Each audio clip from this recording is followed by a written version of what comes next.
This is the third assignment for this week, where we are dealing with, this whole week we've been dealing with things with the brushed, various forms of brush tools. So we had one day where we were just doing, playing with the brush tool, changing the size, changing the color, things like that.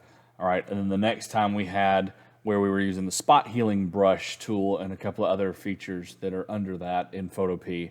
And now we are, I want to show you how to do adjustment layers and how you can use the brush on a layer mask to either hide or reveal something, right? So I'm gonna go over here to our folder, and this is just the folder for this week, and we're gonna go to person.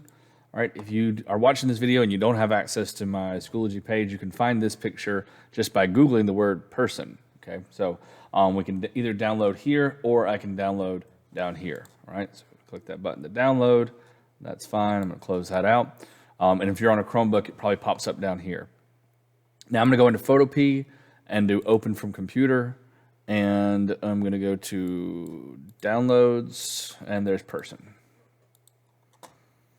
All right, so there's my picture of my person. And so what we're gonna do is we're going to do a combination of some things we've already learned. So I'm gonna go over this kind of quickly just on that selection part and slow down when we get to the new stuff. So I'm gonna use my, if I click and hold on my magic wand, go to quick select, and I need to select my person. So I'm going to, I might make my cursor just a little bit bigger by hitting the bracket that's next to the letter P.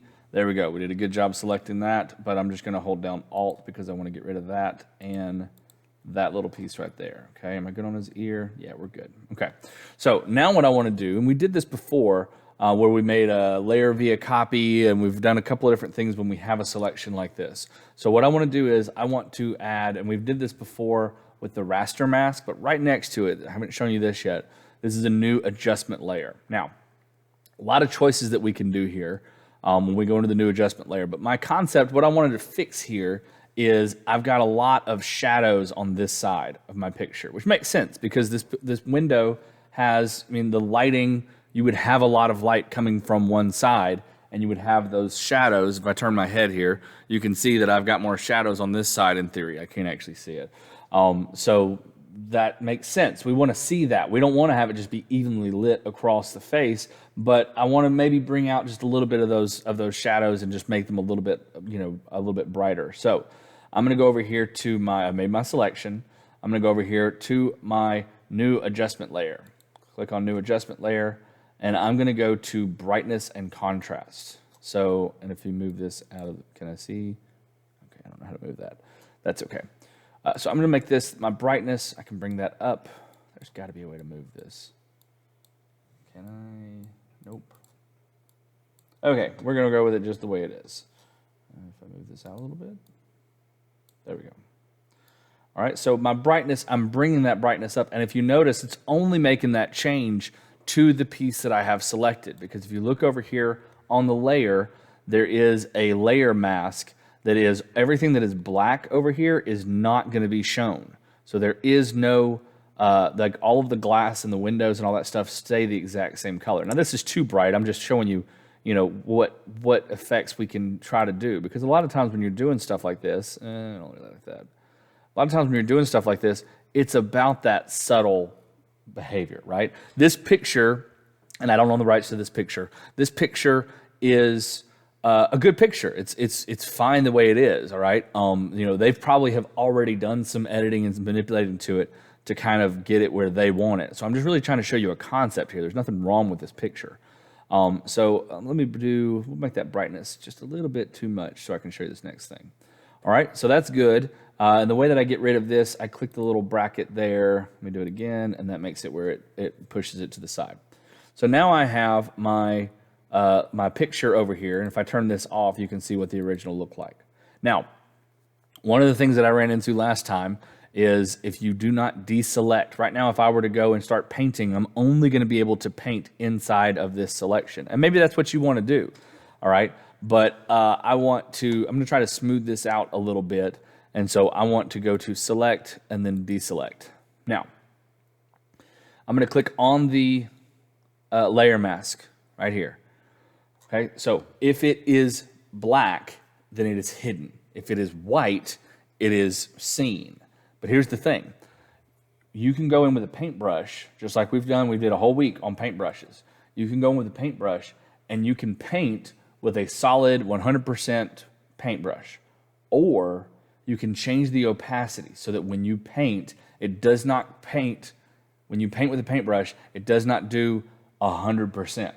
All right, so maybe I want to have just some kind of subtle, I want to bring it back. I like that effect. But you know what, in this area right here, I want to have it just about 50% of what I'm doing. I don't want that to be uniform all the way across because I do want to bring back some of those values that we were getting over there. All right, so let me show you what that looks like.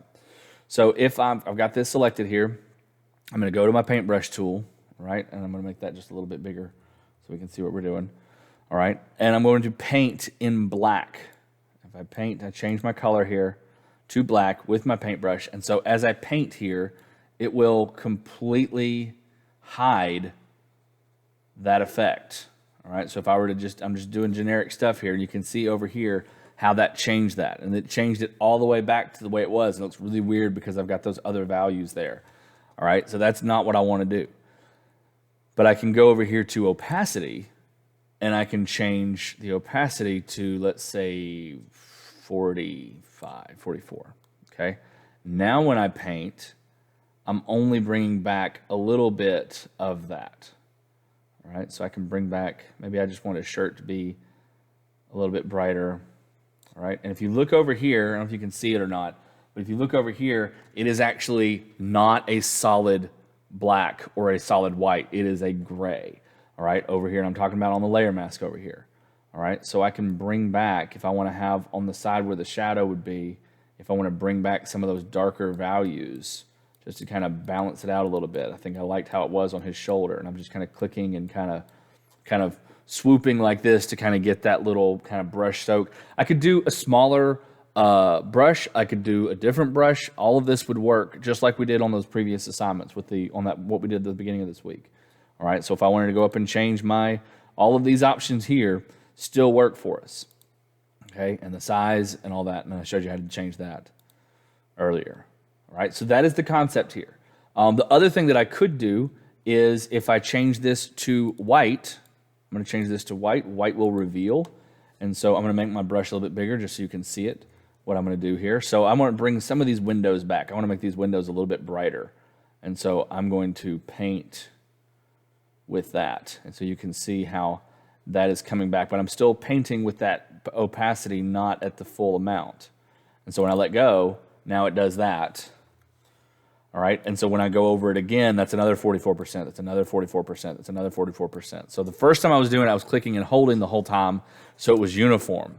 And now I'm coming back with just a couple of little accent pieces, all right? And you can see, if you look closely, I don't know if you can see it on this video or not, I don't know how to zoom in on just this, but you can see how over here is completely black, this area here is completely black, this area here is a little bit lighter, this area here is completely white. All right, well, that's what it looks like over here on my layer mask. All right, so you can get, and where this comes in handy, especially when you do something and you're trying to do, you bring something in from another place, okay? So here's a picture of a person and here's a picture of a person, and I want to make it look like they were in the room at the same time. I want to make it look like they were together, or, you know, like, hey, this is me hanging out with this person. All right, if you want to do something like that, one of the problems is the lighting in those two different rooms can be very different. So this is a way that you can bring something in and add a layer mask to just that one section to make it look like, you know, the lighting, if I take a picture outside and I take a picture inside, or if I take a picture inside, the lighting of that room versus this other room can be totally different. So making those are the little kind of visual cues that people will look for. If the brightness, it's like, oh my gosh, this was taken at 12 o'clock outside and this picture was taken in a parking lot at night, all right, it's going to be very hard to get those to match up. So part of it is when you pick your subject matter, picking things that's going to be easier to make it look like you want it to. And then part of it is doing little tweaks like this to be able to just these subtle things, right? It's not 100%. And so painting with that brush to get that effect that you want, where you want that effect to be, and changing that opacity is a way that you can get the effect that you want. All right. So on this assignment, I'm going to be looking to see, did you create a adjustment layer? Did you create an adjustment layer, and did you paint with a paintbrush with less than 100% opacity. All right, I don't want you just to paint and come back. I want you to change the opacity of the brush to be able to modify how much of that effect you get. All right, and this skill is going to be really come in handy on the assignment that we're going to be working on for next week. All right.